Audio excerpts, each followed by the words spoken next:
ভাইয়া এই চকলেটগুলো আপুর জন্য, আপু অনেক পছন্দ করে। আমি যে দিয়েছি সেটা কিন্তু বলবেন না। কেন? তুমি তোমার আপুকে দিচ্ছ, এটা বলতে সমস্যা কোথায়? এমনি আপনি যদি বলে দেন তাহলে কিন্তু আমি আর আপনার সাথে কথা বলবো না। আরে রে শালা বাবু, বোনের সাথে এত রাগ অভিমান কিসের? আচ্ছা ঠিক আছে, আমি বলবো না। থ্যাংক ইউ ভাইয়া। ঠিক আছে, যাই তাহলে। সাবধানে যান।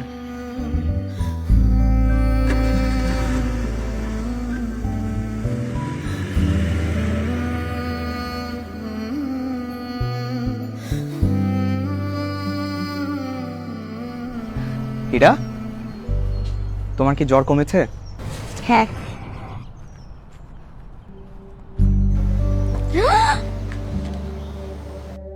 এই চকলেট তুমি কোথায় পেলে?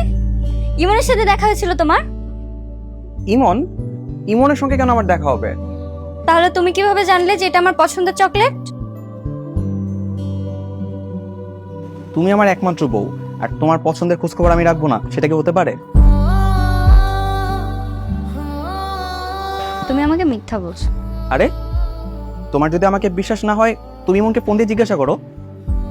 আর আমি ফ্রেশ হয়ে আসি। হ্যাঁ,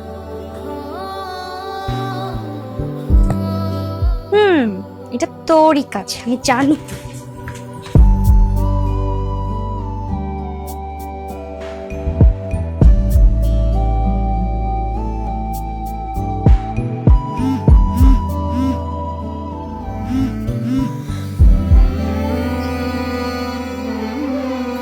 এখনো আমার উপর রাগ করে আছে, কিন্তু আবার ঠিকই চকলেট পাঠিয়েছে।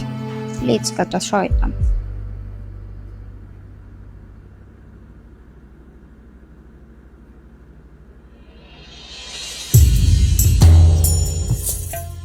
তুই কি আমার ফোন দিবি না?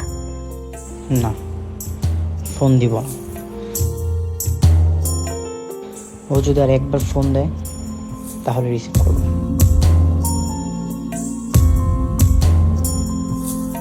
এত উত্তেজিত না হয়ে মাথা ঠান্ডা করে একটা সমাধান বের কর। কেন মা? আমি কেন মাথা ঠান্ডা রাখবো? রাস্তাঘাটে বখাটেরা আমার বোনকে ডিস্টার্ব করবো, আমি মাথা ঠান্ডা রাখবো? থাক ভাইয়া, আমি না হয় কালকে থেকে অন্য পথ দিয়ে আসা যাওয়া করবো। কেন? তুই কেন অন্য পথ দিয়ে যাতায়াত করবি? আমি কি মরে গেছি? তোর ভাই এখনো বেঁচে আছে। রাস্তার ওই কাঙ্গালগুলা জিব্বা আমি টেনে ছিঁড়ে ফেলবো। তুই ছাড়া দুনিয়াতে আর কারো বোন নেই? আর কারো ভাই তোর মতো পাগলামি করে? তুই কি বলে তুই এটা?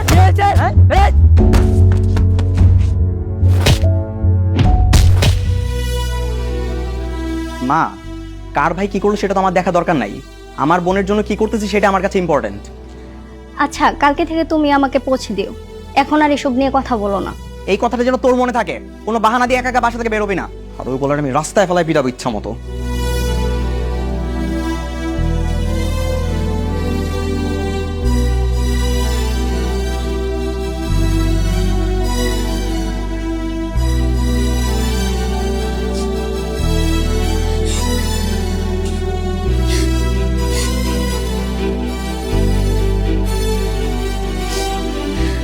ইরা, কি হলো? কান্না করছো কেন? চকলেট নিয়ে মন খারাপ? না, তাহলে কি হয়েছে? কিছু হয় নাই। দেখো, তোমার মনের মধ্যে কি চলছে সেটা আমাকে বলো। তুমি তোমার বোনকে যেভাবে সাহস দিলে না, আমার ভাইও সবসময় আমাকে এভাবে প্রোটেক্ট করতো।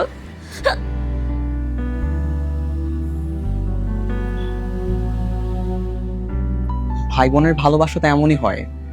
দুজনের মাঝে সারাক্ষণ খুনসুটি চলে, ঝগড়া চলে, কিন্তু কেউ কাউকে ছাড়া থাকতে পারে না। আমার ইমনের কথা খুব মনে পড়ছে। আমি ইমনকে মিস করছি। আমার ওর জন্য কষ্ট হচ্ছে।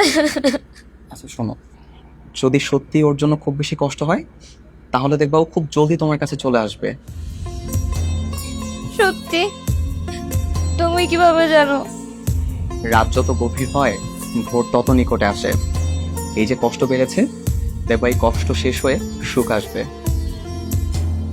তোমার কথা যেন সত্য হয়। আমি আমার ভাইটাকে অনেক মিস করছি।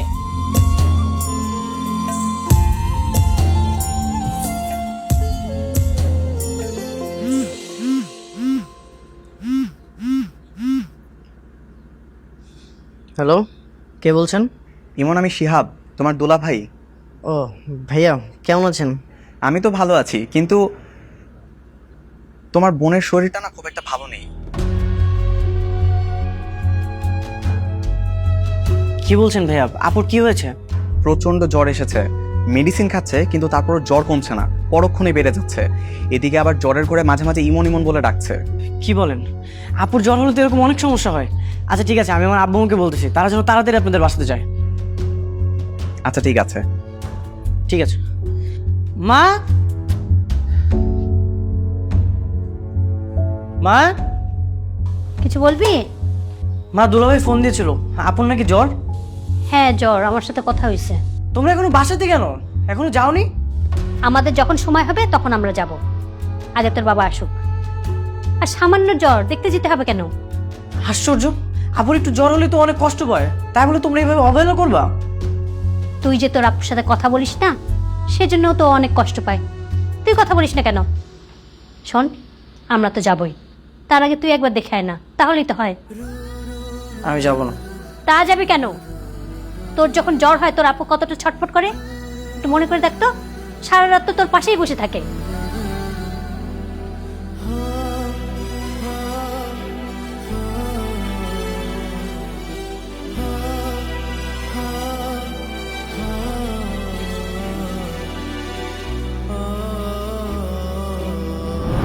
বারবার বলি যে বৃষ্টিতে ভিজবি না, বৃষ্টিতে ভিজলে তো জ্বর আসে জানিস না, তবু ভিজতে গেছিস কেন?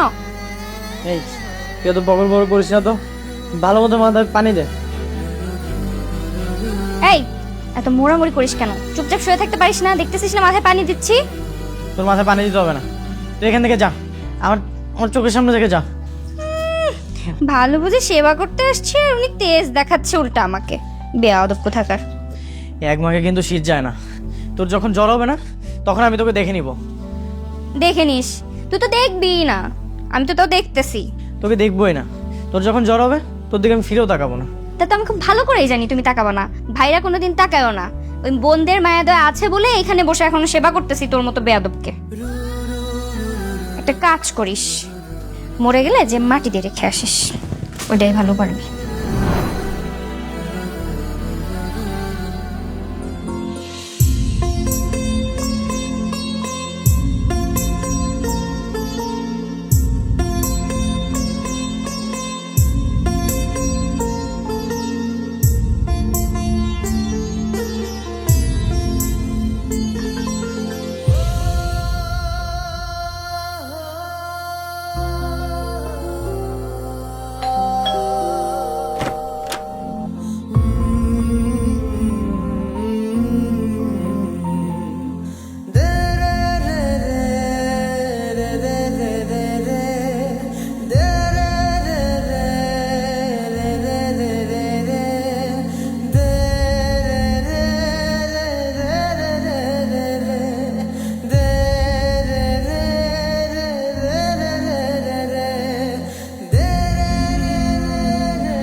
ইমন ভাই, তুই আসছিস?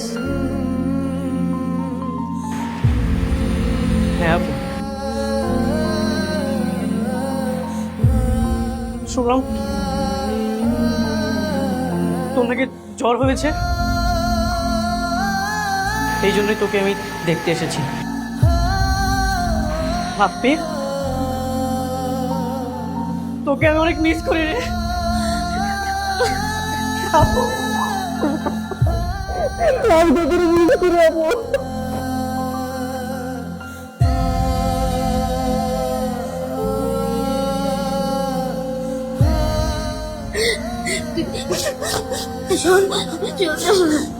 আপু উপর কেউ এত রাগ করে বল?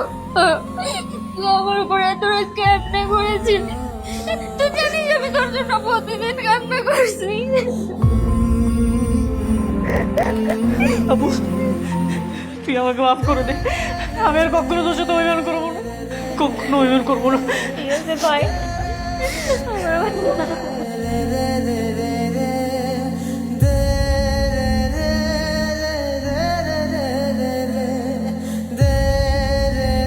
এভাবে দরজায় দাঁড়িয়ে আর কতক্ষণ কান্না করবা? ইমনকে ভিতরে নিয়ে আসো। হ্যাঁ তাই তো, আমার ভাই কতদিন পর আসছে, কাঁদে না ভাই, আসতো। আই ভাই, এখানে বস, বস বস। কি খাবি তুই? হ্যাঁ দাঁড়া, তোর খাওয়ার ব্যবস্থা করে। শোনো না, যাও না একটু বাজারে যাও, বাজার করে নিয়ে আসো। আপু কিচ্ছু করা লাগবে না, তো শরীরে না জ্বর। আরে জ্বর পালাই গেছে, ভাইকে দেখলে আবার জ্বর থাকে নাকি? আমার জ্বর জানাতে পালাই গেছে। তুই কি খাবি? গরুর মাংস, রোস্ট, পোলাও, বিরিয়ানি, কোনটা খাবি? আপু আমি খেতে আসিনি, আমি তোর সাথে একটু কথা বলতে আসছি। জানিস আপু, বাসাতে না আমার অনেক একা লাগে রে, আমার কেউ আমার সাথে ঠিক মতো কথা বলে না। আমি আমি যেখানে যাই সেখানে না তোর স্মৃতি দেখতে পাই। আপু আমি না তোকে অনেক মিস করি রে। আসছে শয়তান একটা, ফোন দিলে ফোনও ধরে না, আবার বলে মিস করে। খুব তো আমার সাথে ঝামেলা করতে, বলতে চলে যা তুই, তুই বিয়ে করে এই বাড়ি থেকে গেলেই আমি বাঁচি। তোর জন্যই তো আমাকে এই বাড়ি থেকে চলে আসতে হয়েছে, আর এখন আসছে মিস করতে। এখন তুমি শান্তিতে আসো না? শোন, বড় বোন সব সময় মায়ের মতো হয়, মায়ের মতো আগলে রাখে। ভাইও কিন্তু ছায়ের মতো হয়, তোর জন্য কত মায়ের খেয়েছি না জানিস আপু। যখন আমি পিৎজা খেতে যাই তখনই তোর কথা মনে পড়ে, এই জন্য তো এখন আমি পিৎজাই খাই না। কি বলিস ভাই, তুই আমার জন্য পিৎজা খাস না? পিৎজা না তোর পছন্দের? দাঁড়া, তোর পিৎজা খাওয়ার ব্যবস্থা কর। তোমাকে আর বলতে হবে না, আমি অলরেডি 2টো পিৎজা অর্ডার করে দিয়েছি। তোমরা আরো বেশি করে কান্নাকাটি করো, কান্না করতে করতে যখন ক্ষুধা লেগে যাবে তারপর পেট ভরে পিৎজা খেও। আমি আর কান্নাকাটি করতেছি না, আমার ভাইও করবে না, তাই না ভাই? হ্যাঁ, তুই কিন্তু 1 সপ্তাহ আমার বাসায় থেকে যাবি, আমি 1 সপ্তাহ আগে তোকে যেতেই দেবো না, ঠিক আছে? ঠিক আছে আপু। ওকে ভাই।